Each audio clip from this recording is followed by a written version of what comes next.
Here are two ways to create an Apple ID.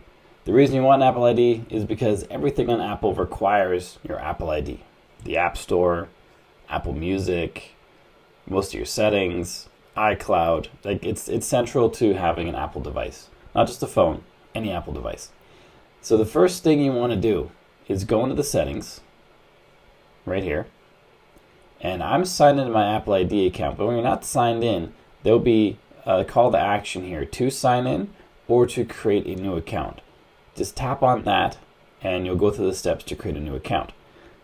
I don't want to do that right now because if I sign out, it says here, if you sign out, some data will be removed. I don't know what data that'll be. I don't want to remove data, so I can't show you live exactly what it looks like on the phone itself. But if that doesn't work, those steps there's something else I can show you live, and that is a website. So if we go to Safari and we go to account.apple.com, you should be able to get here without having Apple ID on your phone, just using the Safari if you're connected to Wi-Fi or cell data. Or you can do this on a laptop as well. Go to this website address, and then there's a menu at the top. It says Apple account with an arrow on the right. Tap on that arrow, and then it says create your Apple account.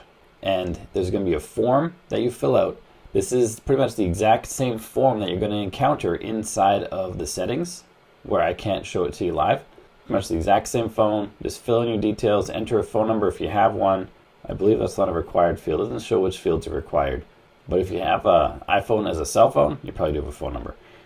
So when you fill all that in and click continue, then you'll be asked to add a payment method eventually, but you don't have to. You can just say no payment method, and then within a very short amount of time, you have an Apple ID that you can then use to sign into your Apple devices with. It's free to make. Like I said, the payment method is not required, but if you do want to buy things from the App Store or apps that have in-app purchases or buy Apple Music, that kind of stuff, you do have to have a credit card linked to your Apple ID. So I hope this video helps you. If it does, let me know by liking and subscribing. Then check out this video on your screen right now, which shows you how to empty the trash bin on your iPhone. You've probably never done it, especially since you're just setting up your Apple ID now, but this is something you need to know about and something you need to do on a regular basis. So check out that video and I'll see you there.